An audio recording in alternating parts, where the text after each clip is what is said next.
মাফ করবেন, আপনার মায়ের লগে আমি আর সংসার করতে পারবো না। বাবা হাসান, আমার মাইয়া তো না বুঝা ছোট্ট একটা ভুল করে ফেলাইছে। আর এই সামান্য একটা ভুলের জন্য তুমি আমার মায়ের এত বড় শাস্তি দিলা? সামান্য ভুল? আপনার মায়া কোনো বাচ্চা না, সব বুঝে শুনে করছে। গ্রামে আমি মানুষের মুখ দেখাতে পারতেছি না। আপনি আমারে মাফ করে দেন। আপনি বিশ্বাস করেন আমি টিকটক করে সাইরা দিছি, আপনি আমারে পুরো বদলাই ফেলাইছেন। ওগুলো সব পুরান ভিডিও ছিল। পাপ কারো কিছু সরে না। তোমার ভিডিও হাজার হাজার মানুষ দেখছে, তোমার জায়গা আমার সংসার হইব না। আমিও একমত। এমন একটা মাইয়া আমার পোলার বউ ভাবতেই আমার লজ্জা লাগে। বেশাব, আপনি আপনার মায়ের নিয়ে যান। আম্মা, আপনি অন্তত বুঝার চেষ্টা করেন, আমারে একটা সুযোগ দেন। আমার পোলার সিদ্ধান্তই আমার সিদ্ধান্ত। হাসান, তুমি একজন আলেম মানুষ, তুমি তার ভালো মতো জানো মানুষ ভুল করে, এবং সে যদি তার ভুল বুঝতে পেরে ক্ষমা চায় তাহলে তারা ক্ষমা করে দিতে হয়।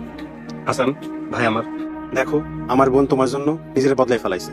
আরে আল্লাহর কাছে ক্ষমা চাইলে আল্লাহ তো ক্ষমা করে দেয়, আর আমি তো সামান্য মানুষ। ভাই, ক্ষমাশীল ব্যক্তিকেও আল্লাহ পছন্দ করে। তুমি আমার বোনকে মাফ করে দাও।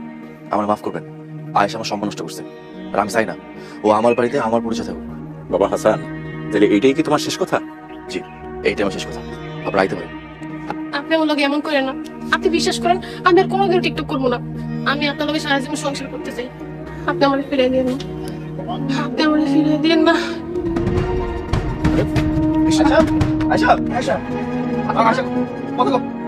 হাসান, ভিতরে